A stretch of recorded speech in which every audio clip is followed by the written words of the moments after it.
Have you always loved flowers, Yvette? Yeah, I have, Sam. Ever since I was a kid, I just absolutely loved flowers. I had hydrangeas outside my bedroom window when I was growing up, and I just loved them, and I did often get in trouble for picking flowers in the garden. But yeah, just really, really loved them. My sort of first real memory of playing around with them, other than just picking them in the garden, was when I was about 10, maybe 11, and my uncle was getting married in our garden, and marquee was set up and everything was set up and ready to go, and then I was walking around and realised that there were no flowers. And we didn't really have anything, and so I nagged my mum to take me to the florist to get some flowers, and I put together 2 arrangements, and goodness knows what they looked like, but I thought they were great, and I remember they were freesias and they smelled beautiful. So yeah, always loved it. I guess you could say that was my first wedding. I know you have mentioned that you had some health issues along the way, and you've told me that flowers and flower arranging helped you through those health issues.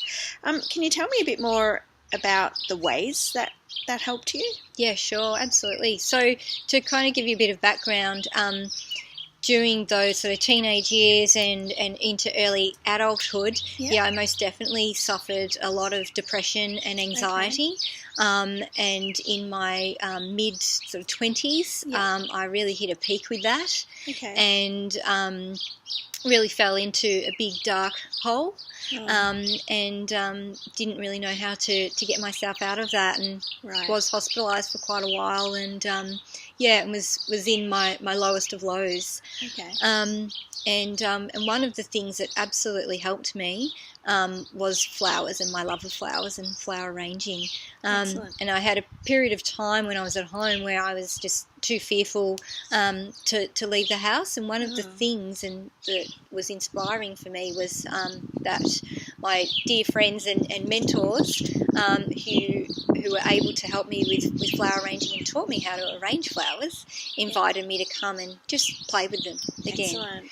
And so that did get me out of the house, and the therapeutic benefits that I gained from doing that again just gave me so much. So yeah, there was a lot of hope that came through then, and then I was on the road to feeling better.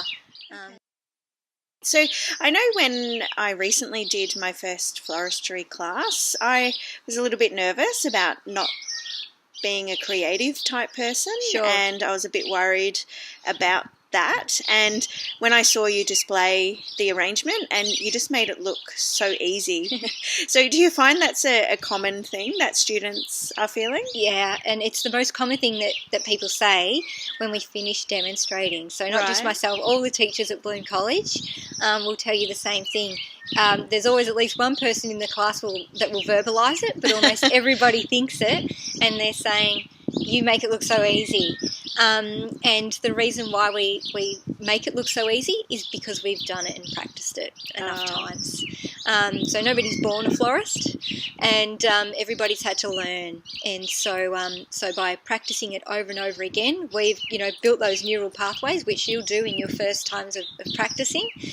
But we've built those, and then we've practiced it and honed it in and over again, and pushed ourselves a little bit outside our comfort zone as well each practice. So that's how you become a real master of something, and by doing it over and over again.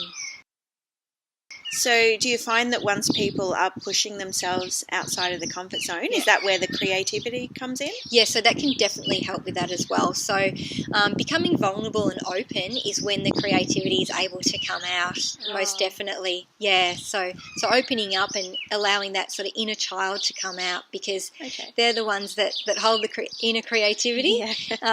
Not that the adult self can't. It's just that the inner child knows how to do it beautifully. And we've put all the inhibitions on top. So it's time to, rip them off. And by way of doing that is that you need to feel comfortable, and you need to be in an comfortable, inclusive environment with like-minded people.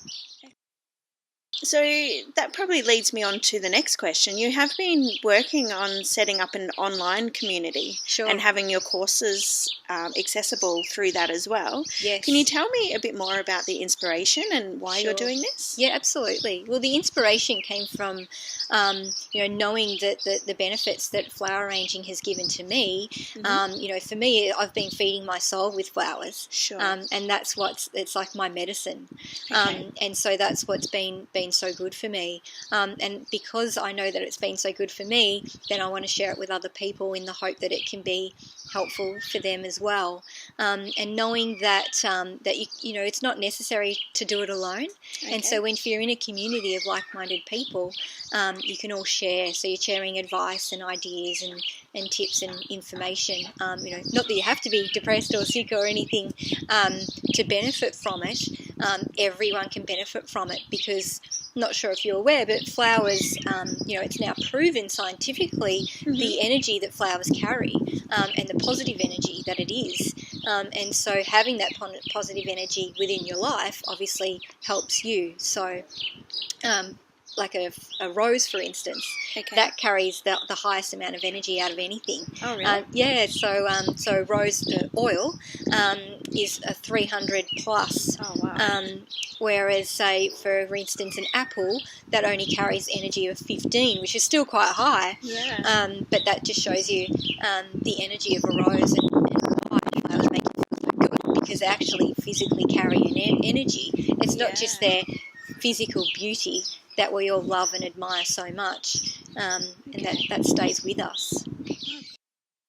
And so the connection with other people is obviously very beneficial. Yeah. So how do you find that will work within this online community? Sure. Yeah. So one of the great benefits is that not only can people put in questions and then have others and the trainers and the teachers answer those questions. Sure. But they can also put up tips and advice to be sharing with other people as well. And so they might post photos of their work if they wish to, or they might post photos of ideas of work that they would like to do, but would like advice on how to do that. Oh, great. The other thing that gets posted into the online community is the most up-to-date techniques and what's coming up next in floristry as well, which is always really good to stay up to date with. Definitely.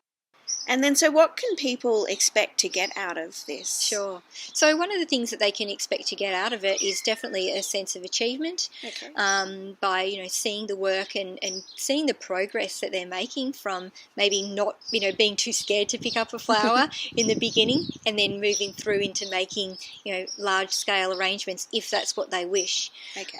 So, yes, that sense of achievement, the connectedness, so being connected with themselves, connected with nature, but also connected with other, as I said, like-minded people as well. So I know that a lot of people find gardening is almost like a meditation for them. Yeah. Do you think that floristry is similar to gardening in this way? Oh, most definitely, Sam. Yeah, and for me it is meditative, and meditation I also use, and I if you say the sort of strict form of meditation, or the one that most people would think of as meditation, so it's just being still and being in the nothingness. Okay. And so that quiet time out, and for me that's when all the creativity flows. Okay. So it's when my creative thoughts come through. Okay. Without having been able to block out all the noise. And so definitely gardening, and I love being in the garden. That's why we're in my garden right now, because it's one of my favourite places to be, and it is a time of sort of checking out, if you like. The rest of the world can just happen and go on and be and do as it is. Yeah. And you're sort of in your own sort of safe zone of just pure time out. And I know we were talking a bit earlier about the health issues that you had and how you found floristry, how therapeutic it was for you. Sure. In coming back from those health issues. How did that then lead you on to starting Bloom College? Yeah, good question. So it was, I guess a big leap. So after, becoming well, then I went back to my trade as a florist, because I had done my apprenticeship as a florist. Right. previous to getting sick. So I went back to floristry, and then following that, I started my own business, so floristry business, and ran that for about 5 years before selling that to start my own family. And then was fortunate enough to be invited to teach at one of the TAFE colleges. Okay. And I just absolutely fell in love with teaching then. Like, that for me was then just taking it to a whole new level. It was like, wow, I love flower arranging, but now I more so love sharing it with people. Yeah. And that was far greater for me. So it was kind of an expansion, I guess. And then saw that, actually it can be done even in a bigger way, to reach more people. So that's really my aim, is to reach as many people in sharing the benefits of flowers and flower arranging. So when you're going on to create the courses and the content for the courses, what would you like students to take away from these? Okay, so feeling good is probably one of the biggest things, is that they get to feel good, because that's what flowers and flower arranging does. It makes you feel good, and then the more that you feel good, the more great things happen to you, and then the more good you feel, and it's just a beautiful flow-on effect. And I think that's what everybody wants, is to feel good and to feel happy, and so it's just another way. It's an outlet. And so, I want them to gain, experience, and I want them to have that sense of achievement, and, taking the flowers home at the end of the day, and showing their family, that's really special for them as well. And it's a, beautiful flow, and it just keeps going, because the entire time those flowers are living in the arrangement, they can look at them each day and remind themselves of what they've created.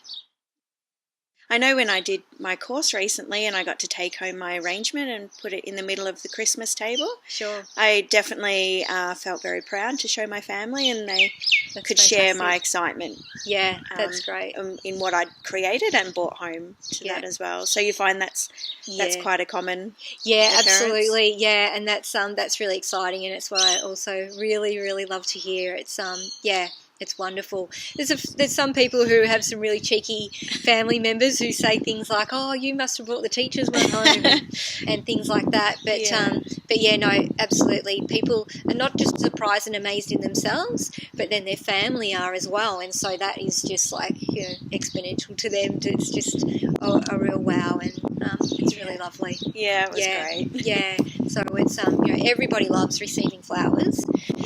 But to receive them from someone that you know who's made them, it's just extra special.